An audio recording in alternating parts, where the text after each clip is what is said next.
少爷崔珏刚死，二少爷崔志就要娶亲，娶的还是自己的嫂嫂，这不是乱伦吗？你懂什么？这叫奸桃，老规矩了。咦，不过二少爷他不是早就娶妻了？二奶奶那脾气，能愿意？于是，你听清楚了，珏儿没了，你生是崔家的人，死是崔家的鬼。按规矩，你该嫁给你小叔崔志，好为崔家延续香火。婆婆，这是乱伦啊！哪怕我和珏郎没有夫妻之实，那我也是他妻子崔志的大嫂。儿媳宁死不从，我愿为珏郎守节，终生不嫁。守节？你当你是贞节牌坊的料？崔家不养闲人，我珏儿没留下种，你这是想让崔家断了香火。志儿愿意收你，是你的福分。福分？我今日刚死了丈夫，你们就逼我嫁给小叔，这是人做的事吗？贱人，你当你是谁？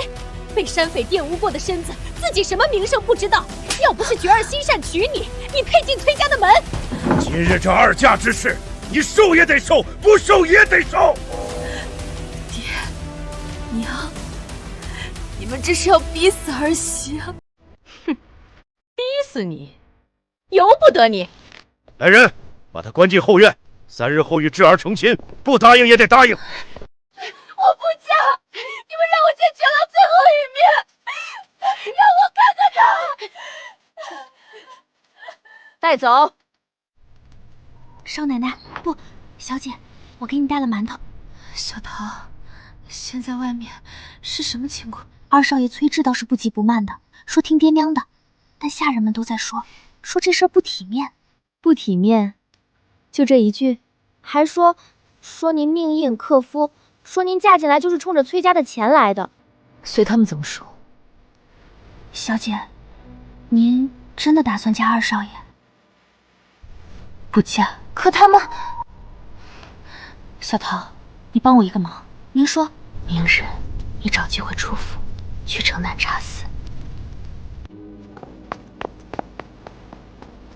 哟，这就是那个新娘子。二奶奶来了。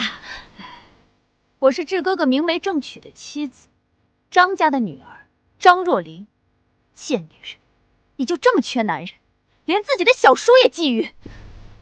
张若琳，我根本就不同意二嫁，而且我的名字也是你叫的。一个不知所谓的女人，哪那么多话？别脏了我们二少夫人的耳朵。琳琳，这都是父母的意思，你也不用来为难嫂嫂吧。我自知无法反抗公母，可难不成要我忍下这口气？阿志，只要我今天出了这口气，我就答应他二嫁的事，从今以后再也不与嫂嫂为难。既然你不知好歹，那就别怪我心狠。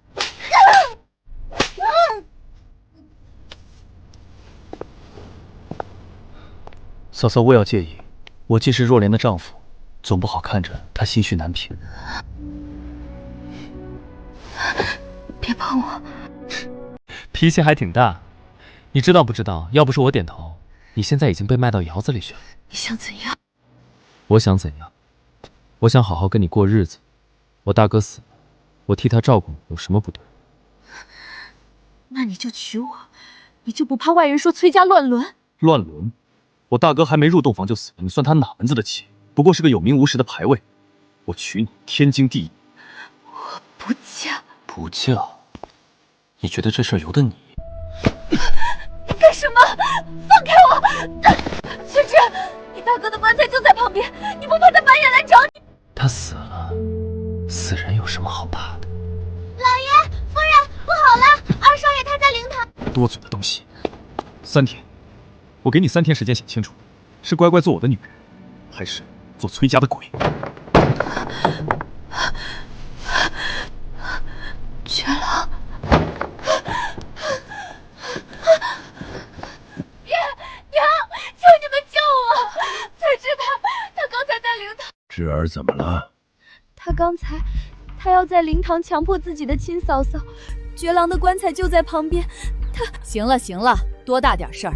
志儿是你丈夫，他对你做什么都是应该的。婆婆，你说什么？志玲啊，不是我说你，珏儿走了，志儿愿意接替他照顾你，这是你的福气。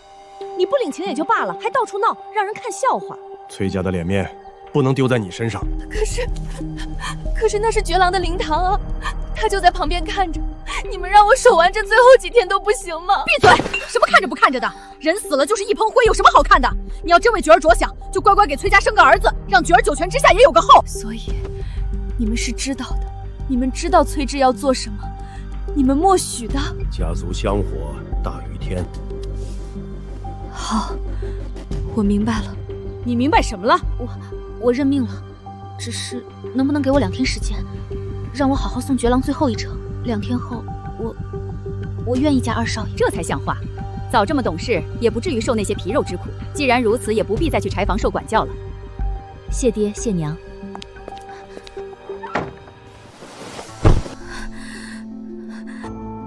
小桃，小姐，我在这儿，我都听到了。您真要嫁二少爷？不嫁。小桃，我让你帮我做的事做了吗？做了。下午我借口买胭脂出了府，去城南茶寺把您教我的话传出去了。现在估摸着大半个城都知道了。城里人都知道了什么？你学给我听。崔家大少爷新婚之夜战死沙场，尸骨未寒，崔家就逼心腹改嫁小叔。崔家二少爷在灵堂上对嫂子动手动脚，被丫鬟撞见。崔家老爷夫人不以为耻，反以为荣，说家族香火大于天。好，很好。可是这样能有吗？崔家有钱有势，几句话能伤得了他们？崔家最在乎的是什么？是脸面。朝中有人盯着他们，生意场上有人盯着他们。我散出去的不是流言，是把刀子、刀柄递到崔家仇人手里。那您就安全了？不安全，但至少我让他们不敢轻易杀我，也不敢轻易逼我。我死了，流言就坐实了；我活着，他们还有机会洗白。小姐，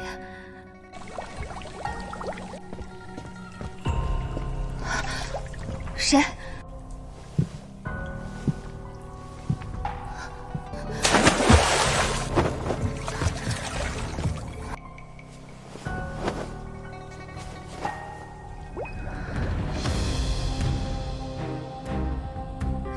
崔珏，珏儿身上那颗红痣，大娘胎里带出来的。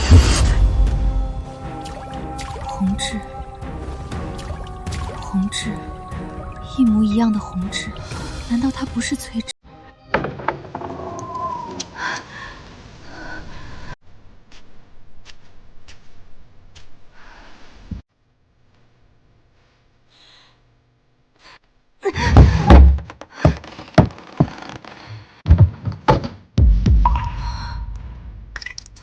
天干物燥，小心火烛，3更3点。绝郎，难道你没死吗？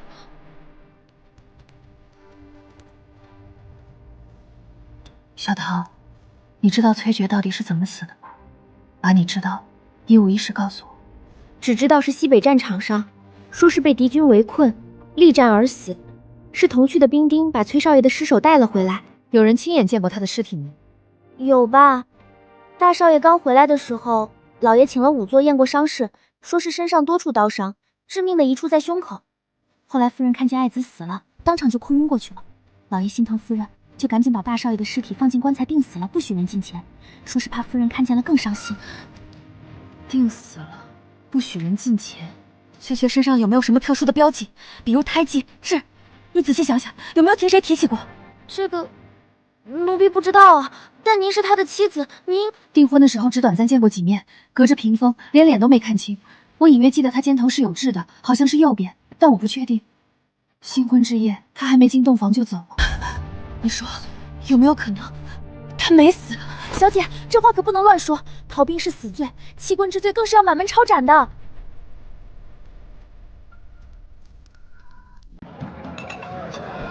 列位看官，上回咱们说到崔家红白事同办，新娘子洞房没入就成了寡妇。今儿个咱们说点新鲜的。老周头，那事儿都传遍了，还有什么新鲜的？列位可知，那崔家为什么宁愿让嫂嫂二嫁小叔做那乱伦之事，也不愿等回头从二房那儿过进一个孩子过去吗？其实是因为那崔家大少爷崔珏压根儿就没死。胡说！战报都下来了，朝廷都知道了。战报上说力战而死，尸身厚德。列位，什么叫尸身厚德？那就是没见着真尸体，后面才找了个尸体，说是那崔家大儿。既然如此，谁知道死的是谁？老周头，你的意思是？依我看，死的是崔志才是，而他崔珏借尸还魂，瞒天过海，为的是什么？列位自己想。崔家二子那门婚事可是跟张家的，张家什么民地？侍郎府上。再看那于小姐，爹妈不亲，名声失阶，其中道道啊，懂的都懂。你是说崔家为了攀附张家，让本该活下来的崔珏假死顶替弟弟，好继续跟张家攀关系？可别觉得小老头在说胡话，列位想想，崔珏死了，他的新媳妇怎么办？按他们崔家规矩，得改嫁小叔。那小叔是谁？崔志。贾崔志娶了亲媳妇，崔家的香火没断，张家的关系也还在了，一箭双雕啊！高，实在是高。但这不是欺君吗？战报都报了阵亡，人要是活着，那可是欺君之罪啊！所以啊，这崔家是在刀尖上跳舞。听说已经有人递了匿名状到府衙了。欺君之崔之假意，匿名状吗？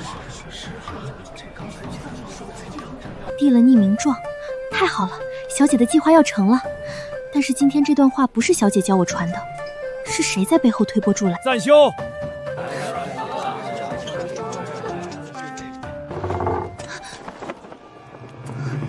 当按您说的做了，一个字儿都不差。那银子，在这儿，管好你的嘴。小老头什么都不知道。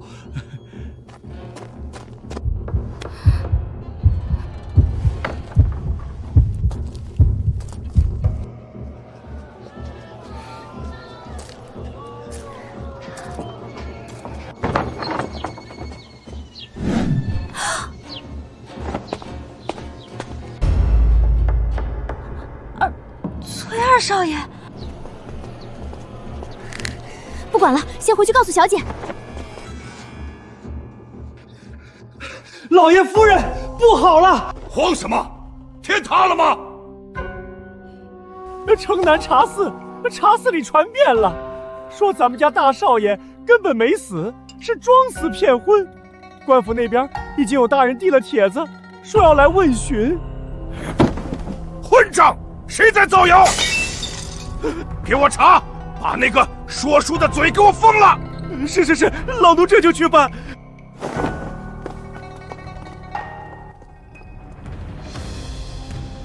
知灵，这流言你可知晓？儿媳整日侍奉婆母，足不出户，哪里知晓这些市井谣言？许是有人见不得崔家好。哼，最好如此。若让老爷查出是谁在背后捣鬼，定叫他碎尸万段。夫人，而且还有一事。而且什么？说。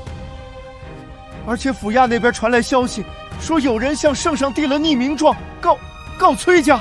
告什么？告崔家欺君。你过来，给我按按头。这2天被这些破事儿闹得头疼。是婆婆。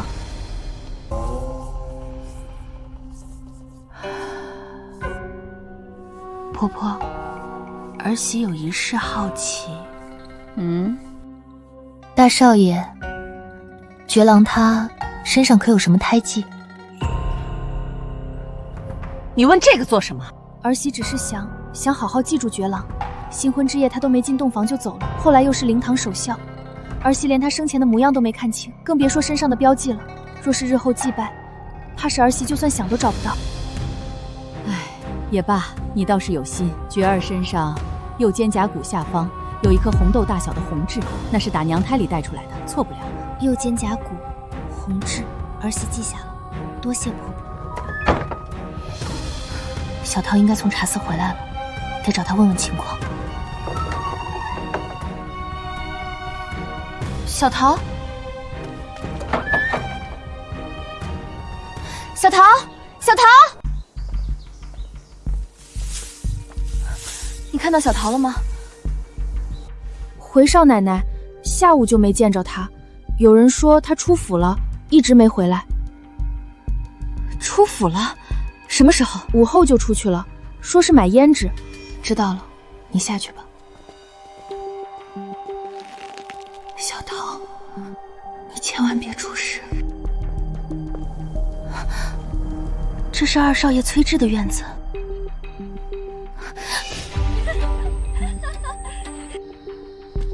那声音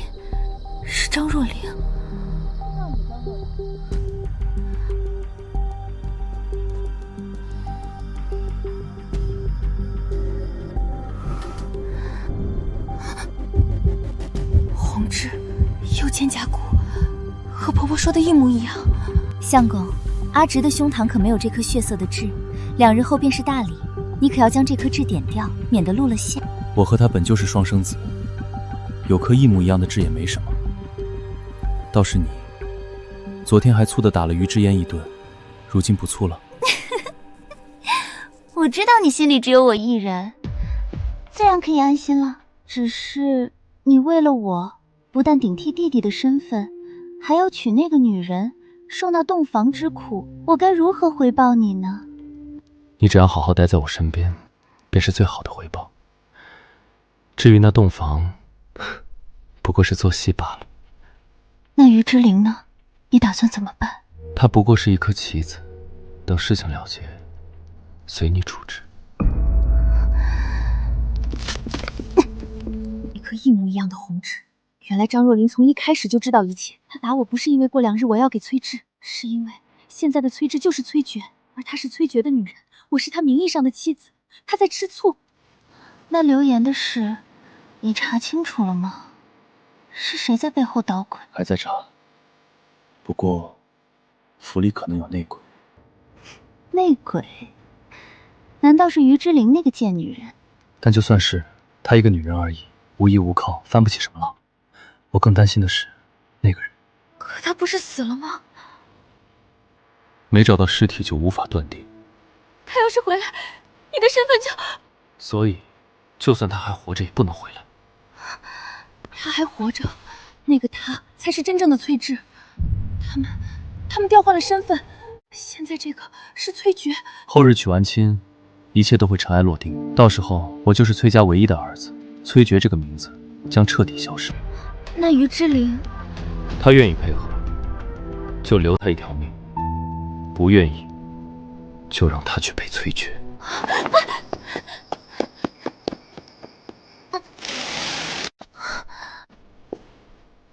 双生子，弘志，崔珏还活着，和张若琳是一伙的。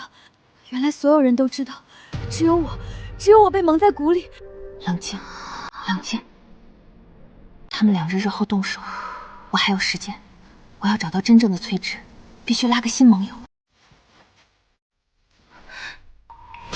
糟了，不管了，先回房间找到小桃。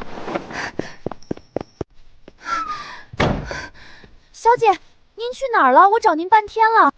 小桃，你回来了，你没事吧？我没事，小姐，我见到他了，我见到崔二少爷了。你说什么？你见到谁了？就是我在茶肆外面看见了个人，他跟崔二少爷长得一模一样，而且他借我们的手，在散播新的流言。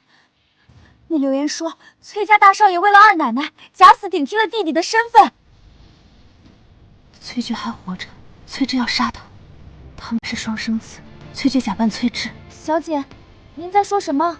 什么双生子？什么假扮？小桃，我今天去2房的院子，我看见崔智和张若琳在一起，白日宣淫。二少爷和二少奶奶？对，但这不是重点。还记得我问你崔珏有什么胎记吗？他右肩胛骨下有一颗红痣，而那个所谓的崔智也有。那他是大少爷，那他还看着二少奶奶打您？因为她是崔珏的女人，从一开始打我，一是为了泄愤，二是为了演戏，让所有人都以为她是被公婆逼迫和别的女人共侍一夫的可怜人，这样就没有人会怀疑她和崔珏的关系。天哪，那崔二少爷呢？小桃，你听我说，你今天见到的那个男人，很有可能就是真正的崔智。他活着，但他不敢回崔家，因为他知道崔珏要杀他。那我们该怎么办？我们要找到他，在他被崔珏找到之前，先找到他。可是我们去哪儿找？城南。他既然在城南出现过，就一定还在城南。明天一早，我们去找。嫂子在吗？二弟，这么晚了有事吗？没什么大事，只是方才见嫂子从我院前跑过，跑得那么急，我担心嫂子出了什么事，特来探望。跑得太急，果然被他看见了。多谢二弟关心，我没事，只是找小桃找得急了些。嫂子不请我进去坐坐？天色已晚，不便留客，二弟请回吧。嫂子，有些事儿躲是躲不掉的，罢了，嫂子早点休息，明日我再来看嫂嫂。他起疑了。小姐，他会不会？不会，他还没拿到他想要的东西，不会动我。但我们时间不多了，2日后是他要我改嫁，也是他要点掉那颗红痣的日子。到那一天，他就是名正言顺的崔智，而真正的崔智，不管是死是活，都不再是危险了。所以我们必须在这之前找到真正的崔智。我要活下去，我要让所有人知道真相，不管是崔珏、崔智、张若琳，还是崔家二老，你们每一个人都在骗我，那你们就别怪我，一个一个揭穿你们。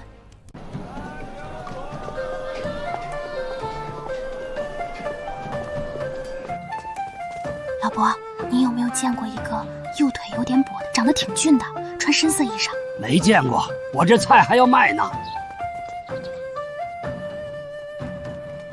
小姐，问了一圈了，都说没见过，咱们是不是找错地方了？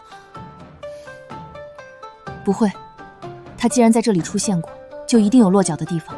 走，去那家客栈问问。二位住店。掌柜的，跟您打听个人，有没有一个右腿微瘸的年轻男人住过您这儿？大概这么高，长得……没有，没住过。掌柜的，您还没听我说完，怎么就知道没有？我这店里住的都是老客，没有生人。掌柜的，我们不是坏人，那个人是我失散多年的兄长，家中老母病重，想见他最后一面。哎，姑娘，我跟你说实话吧，你说的那个人确实在我这住了2日，但昨天被一群人带走了。什么人？像是哪个大户人家的护卫，把人塞进马车，往城北方向去了。城北，崔府的方向。哎，姑娘，那人是不是得罪了什么了不得的人？我看他那样子，怕是凶多吉少了。多谢掌柜。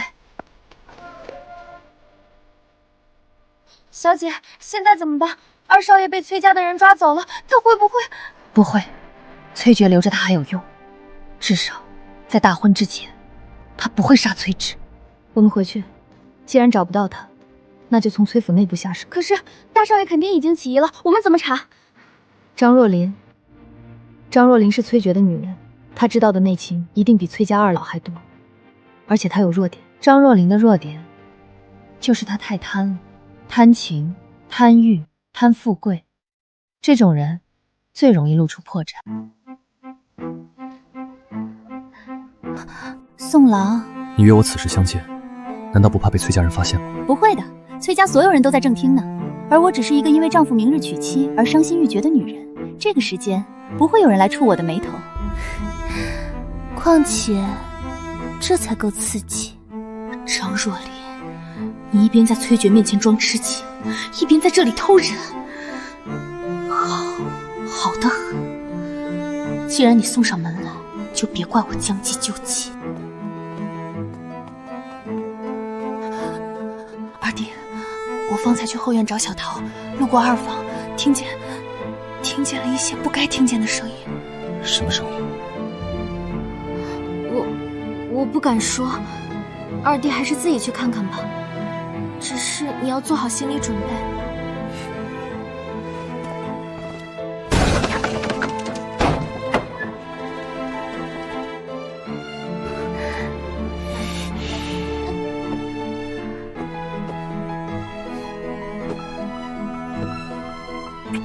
琳琳，我该走了，下次什么时候？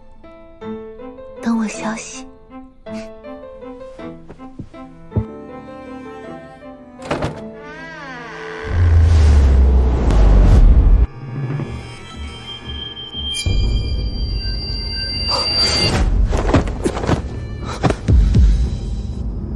拿下他！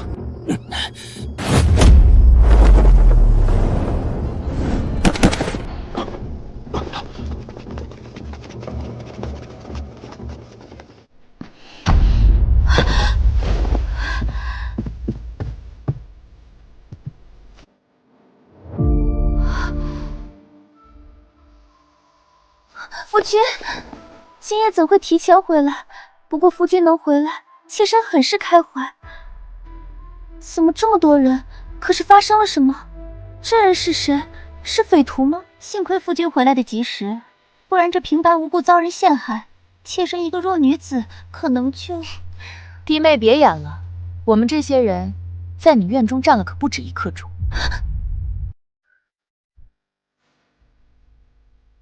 这个男人是谁？琳琳，我没想到你竟然污蔑我是匪徒！你闭嘴！你忘了当初我们青梅竹马，互许终身了。你说等崔植死了，你就会带着他的财产离开崔府，和我共度一生。后来你说死的人是崔别，让我再忍忍。如今看来都是骗我的。你说什么？我听不懂，我不认识你。原来是自小相识，所以这些年是骗我和阿志、大哥的。张若琳，你有没有心？我为你付出了这么多，你竟然骗我！阿雪，你冷静点！把他拖下去，关起来。还有这个男人，一并带走。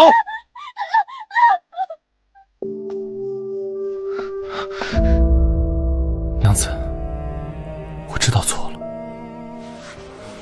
小玲，你恨我吗？崔珏，你觉得我恨你吗？我受了那毒妇蒙蔽，任由他欺凌你，婚后还假死骗你，你恨我是应该的。可我真的知道错了，为了张若琳伤害你，我很抱歉。只是，你能不能给我一个弥补你的机会？大事当前，不能因小失大。欺君的罪名还无法真正把崔家拉下马，但不管是崔珏顶替弟弟，还是崔志明明活着却要躲着家里，处处都透着古怪，一定有更深的原因。你想怎么补偿我？小玲，从前是我对不起你，正好明日我们大婚，我想再娶你一次，然后和你好好过日子。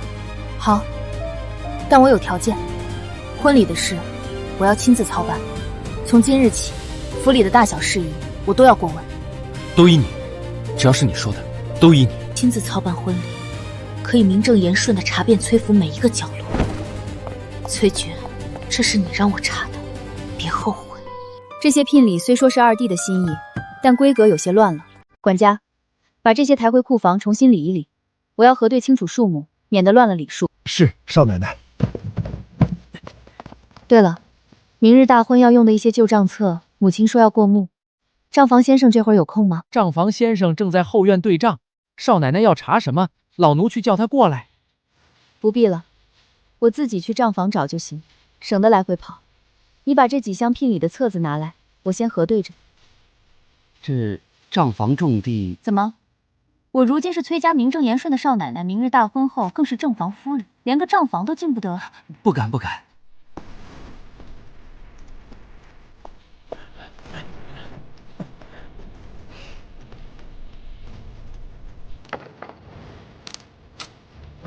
少奶奶，您怎么来了？这里乱糟糟的，别脏了您的衣裳。我来看看旧账，明日大婚有些礼单要对一下，您忙您的，我自己翻翻就行。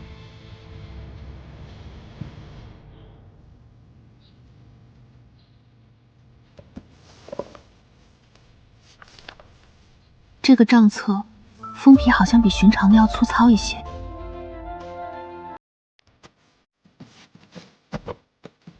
这几本我拿回去对，明日大婚不能出岔子。是，少奶奶。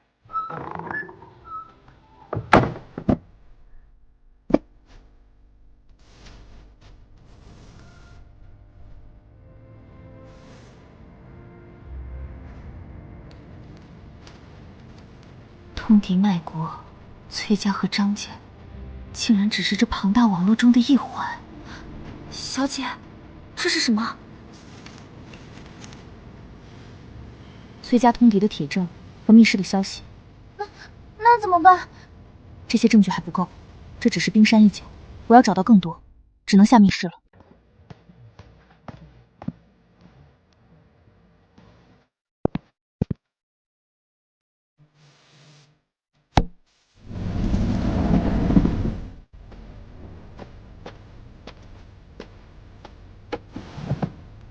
奉天是北将军粮的。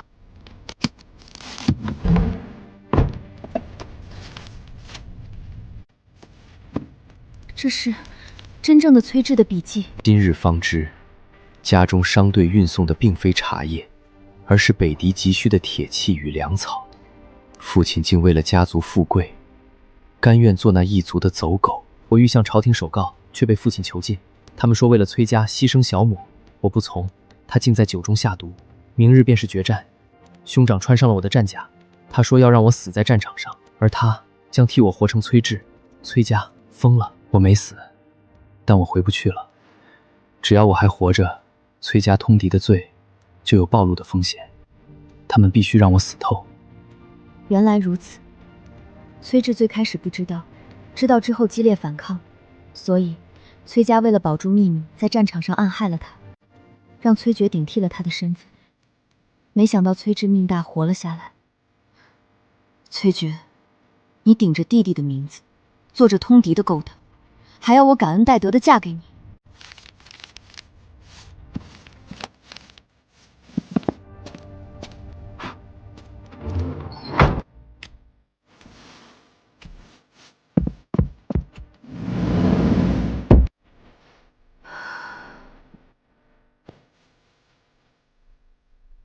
这些东西足够让崔家满门抄斩，但现在还不是时候。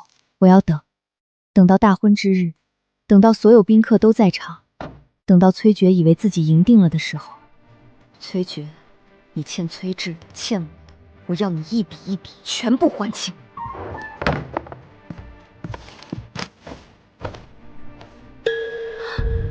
小姐，您从哪儿弄来这些的？崔家的密室。这是通敌的账目，还有张家的名字，还有朝中的人。崔家和张家只是这庞大网络中的一小部分。小姐，这些东西您打算怎么办？小桃，你觉得崔珏娶我是因为爱我吗？奴婢知道他是为了稳住身份，他要我嫁给他，不过是因为我是他名义上的嫂子，娶了我，他的身份就更稳了。张若琳被他关起来了，他需要一个新的女人来帮他演戏，演给外人看，演给崔家二老看。那您……小桃，你明天一早出府，把这些东西送到御史台，找我本家叔叔于御史，就说这是崔家通敌的铁证，请御史代呈圣上。小姐，这是通敌卖国的大案，万一……没有万一，崔家倒台我们才能活，崔家不倒死的就是我们，左右都是死，不如赌一把。我明白了。明日一早，你拿着这个对牌去库房，说要取一批嫁妆用的布料。库房在后院角门旁边，角门每天清晨会开1炷香的时间，供菜贩进出。你从角门出去。是。你送完东西，不要回崔府，在城南茶肆等我。等事情了结，我去找你。小姐，难道您要一个人在这里？万一什么？最坏的结果不过是死，但我宁可站着死，也不跪着活。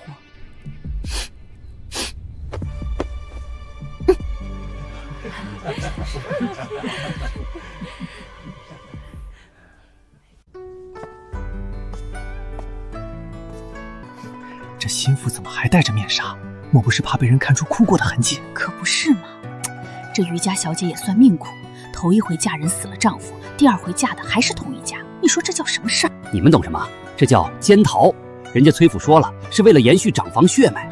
咱们也算开了眼了，丈夫战死沙场的消息才传回来多久？这嫁的也太急了些吧？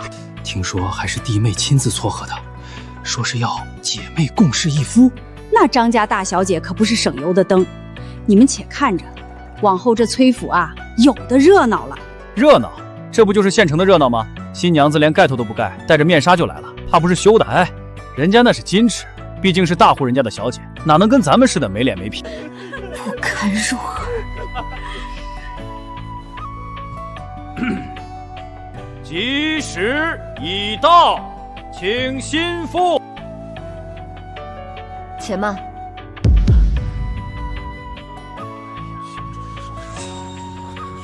娘子有何事？还有位贵客未到，再等等。今日是崔府家宴兼喜宴，该请的都请了，哪儿还有什么贵客？母亲不必着急，稍等片刻便是。等到什么时候？满堂宾客都陪着等。于志林，你在耍什么花样？这都等了一炷香了，什么贵客这么大架子？怕是根本就没有什么贵客，新娘子在拖延时辰呢。拖延有什么用？今日这礼还能不成？够了！再等下去，吉时都过了。来人，开始请礼。娘子，请别让大家为难。我说了，再等等。小玲，你要是心里有怨，我们回去再说。今日这里，你愿意也得愿意，不愿意也得愿意。崔珏，你大可试试。你以为我不敢？你当然敢，你连自己的亲弟弟都能顶替，还有什么不敢的？够了，于志玲，今日是你大喜的日子，闹什么？还不快入洞房！成何体统！来人，送新香入洞房。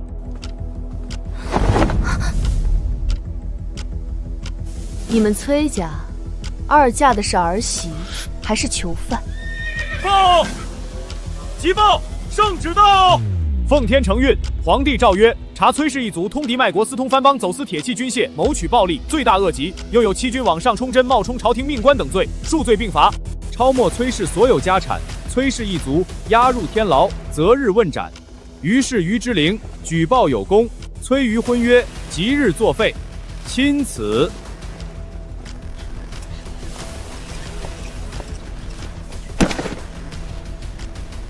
小玲，我以为你是真的想和我重归于好，没想到你竟然是骗我的。我早就想过，崔家会有这么一日，可我没想到竟然会是你。明明你那么胆小、怯懦、柔弱。崔珏，这几个词从来都不适合形容我。大人，崔家的密室在账房下面，请随我来。于姑娘带路。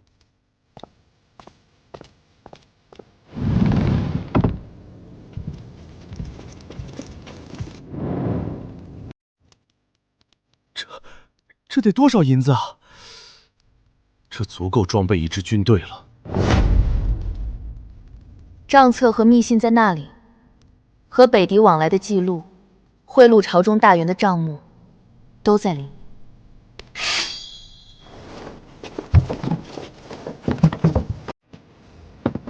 大人，这里记录了崔家近10年与北狄的交易，数量惊人，还有给朝中官员行贿的明细，涉及的人不少。全部封存，一件不许遗漏。这些东西要呈给圣上预览。崔家3代积累，100年基业，到头来不过是这满室的金银铜咒。为了这些，他们可以出卖国家，出卖亲人，出卖一切。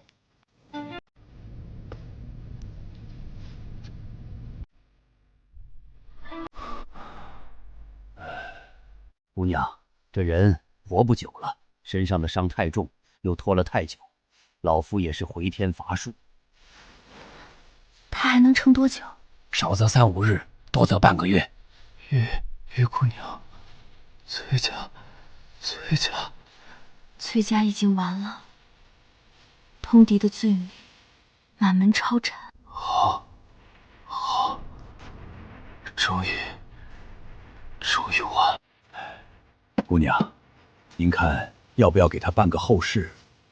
大夫，这些银子麻烦您收着，他最后这些日子劳烦您照看，等他走了，找个地方埋了吧。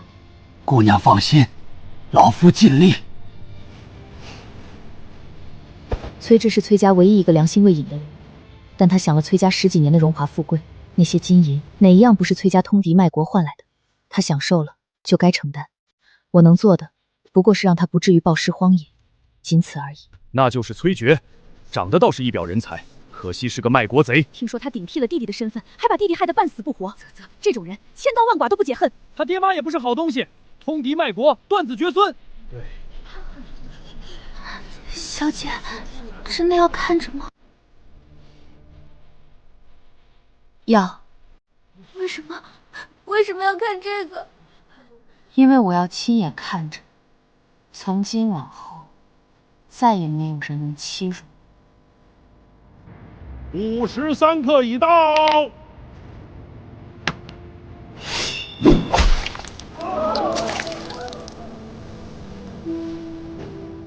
从今往后，再也没有人敢欺辱我。